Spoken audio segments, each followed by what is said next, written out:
കേരള സർവകലാശാല സിൻഡിക്കേറ്റ് തെരഞ്ഞെടുപ്പിൽ BJP വലിയ തോതിലുള്ള ഒരു വിജയമാണ് നേടിയിരിക്കുന്നത് എന്നത് നിസ്സംശയം പറയാൻ സാധിക്കും. ചരിത്രത്തിൽ ആദ്യമായാണ് ഒന്നല്ല 2 സീറ്റുകളാണ് BJP നേടിയിരിക്കുന്നത് എന്നത് ശരിക്കും പറഞ്ഞാൽ ഞെട്ടിപ്പിക്കുന്ന ഒരു കാര്യം തന്നെയാണെന്ന കാര്യത്തിൽ യാതൊരു സംശയവുമില്ല.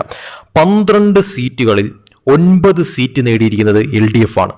ചരിത്രത്തിൽ ആദ്യമായി 2 സീറ്റ് BJP നേടിയപ്പോൾ കോൺഗ്രസ് 1 സീറ്റാണ് നേടിയത്. നാടകീയ സംഭവങ്ങൾക്കിടെ ഹൈക്കോടതി ഉത്തരവിന് പിന്നാലെയാണ് വോട്ടെണ്ണൽ തുടങ്ങിയത്. സിൻഡിക്കേറ്റിലേക്കുള്ള 12 സീറ്റുകളിൽ 3 സീറ്റുകളിൽ ഇടതു പ്രതിനിധികൾ എതിരില്ലാതെ തിരഞ്ഞെടുക്കപ്പെട്ടിരുന്നു. ബാക്കിയുള്ള 9 സീറ്റുകളിലേക്കാണ് വോട്ടെടുപ്പ് നടന്നത്. ഇതിൽ 6 സീറ്റുകളിൽ ഇടതു പ്രതിനിധികൾ വിജയിച്ചു. സ്വകാര്യ കോളേജ് അധ്യാപക സീറ്റുകളും ഗവൺമെൻറ് കോളേജ് അധ്യാപക സീറ്റിലുമാണ് LDF സ്ഥാനാർത്ഥികൾ ജയിച്ചത്.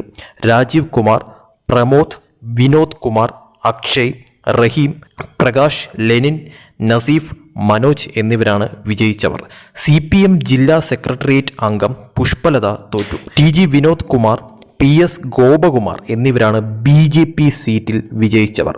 അഹമ്മദ് ഫസിൽ ആണ് വിജയിച്ച കോൺഗ്രസ് സ്ഥാനാർത്ഥി എന്ന് പറയുന്നത്. തീർച്ചയായിട്ടും BJPയുടെ ഒരു ഞെട്ടിപ്പിക്കുന്ന വിജയം തന്നെയാണ് ഇതെന്ന കാര്യത്തിൽ യാതൊരു സംശയവുമില്ല. ചരിത്രത്തിൽ ആദ്യമായിട്ട് ഈ ഒരു തെരഞ്ഞെടുപ്പിൽ, അതായത് കേരള സർവകലാശാലയുടെ ചരിത്രത്തിൽ ആദ്യമായി സിൻഡിക്കേറ്റിലേക്ക് ഇപ്പോൾ BJP വിജയിച്ചു കയറിയിരിക്കുകയാണ്. നേരത്തെ വന്ന വാർത്ത പ്രകാരം ഒരു ആളായിരുന്നു വിജയിച്ചത്. ഇപ്പോൾ അന്തിമ ഫലം 2 പേരാണ് BJPയിൽ നിന്ന് വിജയിച്ചിരിക്കുന്നത്.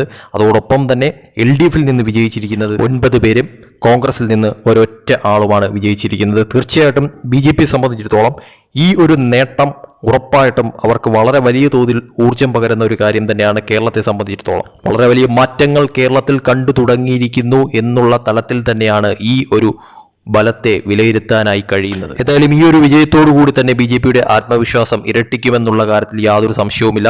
അത് ഇനി വരാൻ പോകുന്ന പല തെരഞ്ഞെടുപ്പുകളിലും പലതരത്തിലുള്ള അട്ടിമറികളും കേരളത്തിൽ സംഭവിച്ചാലും അത്ഭുതപ്പെടാനില്ല എന്നുള്ള തലത്തിലേക്ക് കാര്യങ്ങൾ പോയാലും നിലവിലത്തെ സാഹചര്യത്തിൽ അത്ഭുതപ്പെടാനില്ല എന്ന് വേണം പറയാനായി.